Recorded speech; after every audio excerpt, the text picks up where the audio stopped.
जैन ग्रंथों में आचार्य महाराज ने लिखा है, संयम किसे कहें। एक गाथा आई है, अभी जीव कांड का स्वाध्याय चल रहा है, जीव कांड की ही ये गाथा है। बद समिधि कसायानम दंडानम तहिंदयान पंचन्नम धारन पालन निग्रह चाग जवो संजमो भनियो। आचार्य नेमिचंद सिद्धांत चक्रवर्ती देव ने क्या लिखा जीव कांड में संयम के बारे में। व्रत, वद यानी व्रत, व्रतों को धारण करो। क्या लिखा? व्रतों को धारण करो। समिति का पालन करो।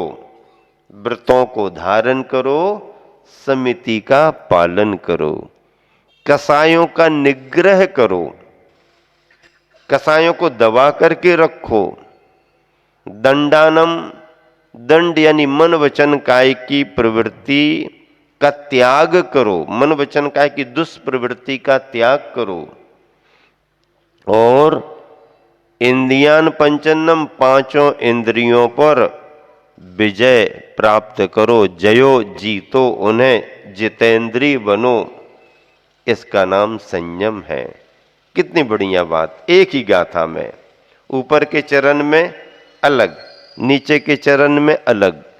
व्रतों को धारण करो, समिति का पालन करो, कसायों का निग्रह करो, दंड यानी मन वचन काय की दुष्प्रवृत्ति का त्याग करो और इंद्रियों पर विजय प्राप्त करो। इसका नाम क्या है?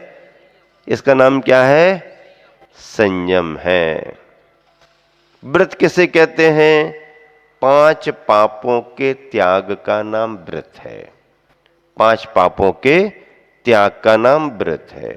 अब अगर आपने इन पापों का त्याग कुछ समय के लिए किया तो वो व्रत तुम्हारा नियम रूप में होगा। 1 साल, 2 साल, 5 साल, 1 दिन, 2 दिन, महीना, अगर ऐसा किया तो वो नियम रूप में आएगा। और जीवन पर्यंत के लिए कर दिया तो वो यम के रूप में आएगा। कोई भी वस्तु किसी भी प्रकार से आपने अगर कुछ समय की मर्यादा बना करके त्याग किया तो वो संकल्प आपका नियम रूप में माना जाएगा। और जीवन पर्यंत के लिए आपने त्याग कर दिया तो वो संकल्प आपका यम के रूप में माना जाता है। जीवन कितना है, कितना बचा है, इससे कोई लेना देना नहीं, लेकिन आपने यावत जीवन का भाव कर लिया तो वो आपका संकल्प क्या माना जाएगा? यम के रूप में। नियम और यम के रूप में संयम का पालन होता है। आप रोज रोज कोई छोटे छोटे नियम लो, वो नियम के रूप में 1-1 दिन, 2-2 दिन, 1-1 हफ्ते, 15 दिन, महीना, 2 महीना, ये 4 महीना, ये आपके नियम है। और अगर उन्हीं में से किसी नियम के लिए आपने जीवन पर्यंत कर लिया तो वो यम माना जाता है। ऐसे व्रतों को धारण करना, अहिंसादि 5 व्रतों को धारण करना। समिति किसे कहते हैं? सावधानी का नाम समिति है। समिति किसे कहते हैं? सावधानी। सावधानी से जो कार्य किया जाता है उसका नाम समिति है। वैसे आप सबके पास में भी कोई ना कोई समितियां तो रहती हैं, व्यवसायों की समितियां रहती हैं ना, ये समिति वो समिति। अभी पंच कल्याणक का माहौल चल रहा है, अच्छी गर्मा गर्मी युवाओं में चल रही है, सबको कार्य बांट दिए गए हैं, सब अपने अपने कार्य में लग गए हैं, तैयारियां चल रही हैं। तो ये जो है विभाग बांट दिए गए, ये व्यवस्था तुम्हारी, ये व्यवस्था तुम्हारी, ये समितियां बनाई जाती, उनके संयोजक बना दिए जाते हैं, तुमको ये जवाबदारी। तो ये समितियां तो तुम्हारी समाज की समितियां हैं, ये आयोजन के लिए है। लेकिन जीवन के प्रयोजन के लिए जो समितियां होती हैं वो कितनी हैं? समितियां 5 हैं। आपके यहां तो समितियां 50 बनेंगी। कितनी बनेंगी? आयोजन के लिए तो 50 समितियां बनेंगी, लेकिन अपने जीवन के प्रयोजन के लिए जिसका कथन किया गया है वो समितियां कितनी है? 5 समितियां हैं। कितनी समितियां हैं? 5 समितियां हैं। समिति सावधानी, सावधानी से किए जाने वाले कार्य को समिति कहते। ईर्ष्या, भाषा, ऐष्णा, आदान निक्षेपण, प्रतिष्ठापन आदि आदि ये सभी समितियां हैं। इन समितियों का पालन करो, सावधानी से अपने कार्य करो। असावधानी से करने से क्या होता है? धोखा होता है, जीव घात होते रहते। चल रहे हैं बिना देखे चलो तो आपको भी नुकसान हो सकता है और कीड़े मकोड़ों को भी नुकसान हो सकता है। अगर चलते समय सावधानी से देख करके चल रहे, अपना भी बचाव है, सामने वाले जीवों का भी बचाव है। बोलते समय अगर अनियंत्रण पूर्वक हम बोलेंगे, किसी को बुरा लग सकता है, अपवाद हो सकता है, तो बोलने पर अपना नियंत्रण होना चाहिए। चलने में, देखने में, बोलने में, कुछ कार्य करने में अपना नियंत्रण होना चाहिए, अपनी जागृति होना चाहिए। सावधानी से काम करोगे तो हिंसा आदि दोषों से बचा जा सकता है, अन्यथा व्यर्थ के अनावश्यक पाप का बंध होता रहता है। तो समिति का पालन करना, कसायों का निग्रह करना। कसाई क्या कहलाती है? कसाई क्या कहलाती है? कस्यते इति कसायः, जो खुद अपने भावों को कसे, कष्ट दे, दुख दे, उसका नाम कसाय है। क्रोध, मान, माया, लोभ, चारों कसाय, कोई भी अच्छी नहीं है। चारों के परिणाम अगर सामान्य है तो कम निकलते हैं, जब तीव्रता में आ जाते हैं। गुस्सा करना, थोड़ी सी गुस्सा कर ली तो कोई बात नहीं, अब गुस्सा में ज्यादा ही गुस्सा कर ली तो मामला बिगड़ गया। अब गुस्सा में भी अगर व्यवस्था संबंधी कोई गुस्सा है तो वो अभिप्राय ठीक है, घर परिवार, बच्चे, दुकान, व्यापार, नौकर चाकर, उन पर थोड़ा सा किसी कारणवश कर लिया, लेकिन अनावश्यक रूप से और फिर तीव्रता में लेकर के, और उसके लिए फिर कोई नियंत्रण नहीं। तो ऐसी कोई भी कसाय हो, चाहे क्रोध हो, मान हो, माया, लोभ, ये सब कसाएं हमारे परिणामों को दुखित करती हैं, दूसरे को भी दुखित करती हैं। तो ऐसे कसाय के भावों पर निग्रह करना, कसाय के भावों को दबा करके रखना, कंट्रोल करना। हाँ, कंट्रोल अगर करोगे तो ठीक ठाक रहोगे, और अगर तुम्हारा नियंत्रण नहीं है तो इससे हानियां ही हानियां हैं। दंडानम त्याग, मन वचन काय की जो प्रवृत्ति है इसे दंड कहते हैं, और इस दंड के यानी दुष्प्रवृत्ति का त्याग करना, दुष्प्रवृत्तियां ना हो पाए। इंद्रियान पंचन्नम, जो 5 इंद्रियों को जीतना। देखो, दुनियादारी को जीतना तो अलग होता है। चुनाव होते हैं, खड़े होते हैं, कोई हारता है, कोई जीतता है, लेकिन वो भी कितने दिन के लिए, कितने साल के लिए, जो समय निर्धारित उतने साल के लिए। जीतने वाला फिर हार जाता है, हारने वाला फिर जीत जाता है। जीत हार तो चलती रहती है। इनने इस देश को जीत लिया, उनने उस देश को, इसको दबा दिया, उसको दबा दिया, ये तो चलते रहते हैं। जो दुनिया को जीतता है वो इस धरती पर सम्राट और वीर कहलाता है। क्या कहलाता है? हाँ भैया, हाँ, सम्राट की परिभाषा तो ये है, जो जिसको जीत ले वो सम्राट, वो राजा। दुनिया को जो जीते वो सम्राट और वीर तो बन सकता है, लेकिन महावीर नहीं बन सकता। हाँ, अब अपने को कैसे जीते? दूसरे को तो कैसे भी जीतो, छल से, बल से, बाहुबल से, धन बल से, कैसे भी जीत लो।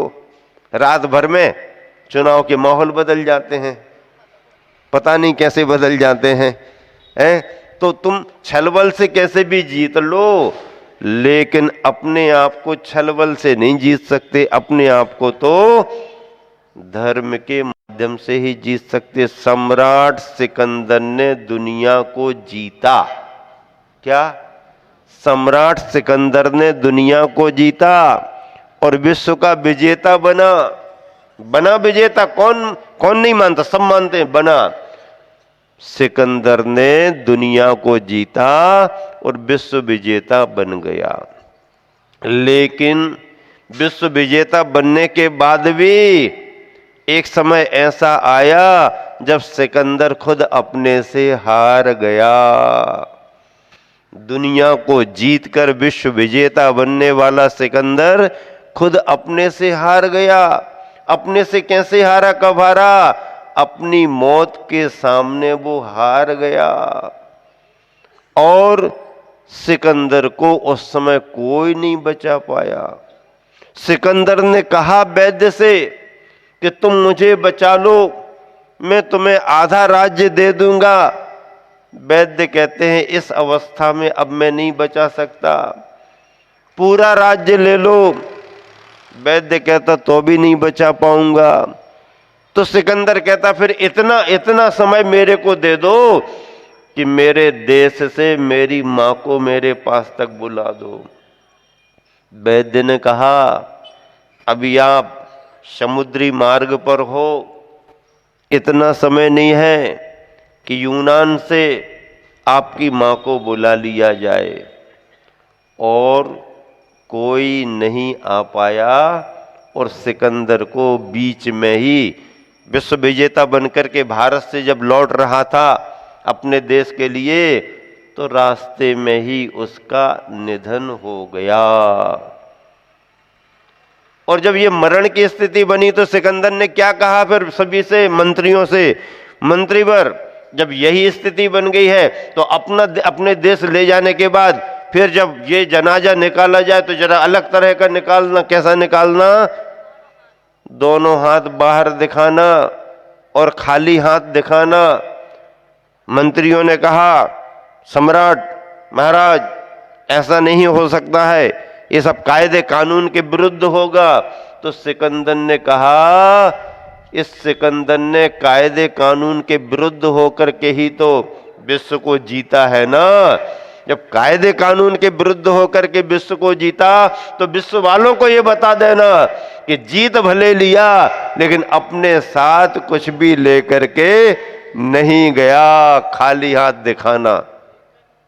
क्या बात है, भाव तो उसके आ गए लेकिन कोई बचा नहीं पाया। इसलिए सम्राट सिकंदर भले ही दुनिया को जीत करके विश्व विजेता बन गया पर वो सम्राट और वीर ही रहा, महावीर नहीं बन पाया।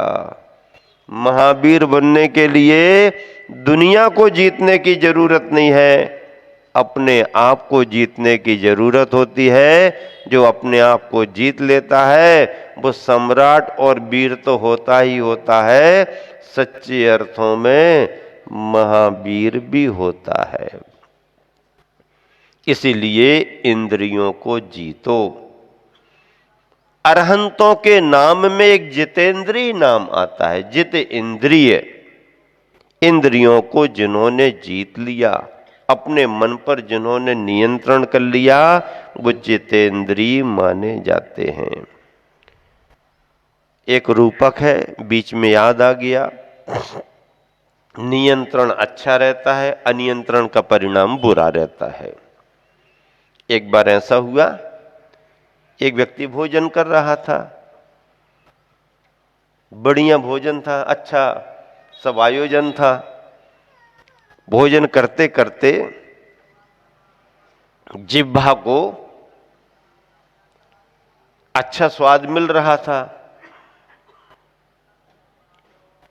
यह सब देख करके दांत के मन में आया कि यार ये मामला क्या है, सारी मेहनत हम करते हैं। दांतों को ख्याल में आया सारी मेहनत हम करते हैं और ये जीव है कि सारा रस ये लेती है। मेहनत मैं करता हूं और रस ये लेती है, ये मामला ठीक नहीं है। अब दांत के लिए लगा कि जीभ को भी कोई थोड़ा सा छेड़ना चाहिए, सबक सिखाना चाहिए कि मेहनत मैं करता हूं, अपने अस्तित्व का एहसास कराना चाहिए। तो क्या हुआ, भोजन करते करते और दांत ने धीरे से जीभ को दबा दिया। क्या कर दिया? ताकि उसको ये बोध हो कि मैं भी कुछ हूं। अब जैसे ही दांत ने जीभ को दबा दिया तो जीभ तिल मिला गई। क्या कर दिया तुमने? ये तुम्हारी औकात कैसे? दांत कहता है कि देखो ज्यादा चबड़ चबड़ मत करो, ज्यादा बात मत करो, नहीं तो फिर से दबा दूंगी। क्यों? अरे सारी मेहनत हम लोग करते हैं, 32 के 32 लगे हुए हैं काम में, और सारा रस तू लेती रहती है। इसलिए तो महत्व तो हमारा है, मेहनत हम करते हैं। तुमने कहा महत्व तुम्हारा मेहनत करने के रूप में हो, लेकिन स्वाद लेने का अधिकार तो हमारा ही है ना। आप नहीं समझते मेरे पावर के लिए, मैं समझती हूं तुम अकेली हो क्या कर पाओगे। हम 32 हैं, 32 के बीच में तुम अकेली जिह्वा क्या करोगे? अकेले हैं, अकेले को देख करके तुम ऐसा कहे, मैं अब भी बताती हूं अकेली हूं कि क्या हूं। ठीक है रुको। आजू बाजू से कोई निकल रहा था, हट्टा कट्टा था, पहलवान था। जिह्वा ने मौका देखा और 2 4 10 अनाप शनाप शब्द बक दिए, गालियां दे दी। सामने वाले को गुस्सा आ गया, उसने बड़ा चबड़ चबड़ करता है, और एक लिया घूंसा उसके मुंह पर दे दिया, 32 दांत। नियंत्रण अगर खोया नियंत्रण खोया तो परिणाम यही निकलता है, यही परिणाम निकलता बंधुओं। नियंत्रण नहीं खोना, चाहे परिस्थिति अनुकूल हो चाहे परिस्थिति प्रतिकूल हो, अपने मन पर, मन के भावों पर, अपने वचनों पर, अपने व्यवहार पर नियंत्रण बना करके रखना। अन्यथा नुकसान सामने वाले को तो होता ही होता है, अपने को भी बड़ा नुकसान हो जाता है। किसी को कोई हानि ना हो, इसके लिए नियंत्रण अर्थात संयम, वचनों पर संयम, व्यवहार पर संयम, विचारों पर संयम।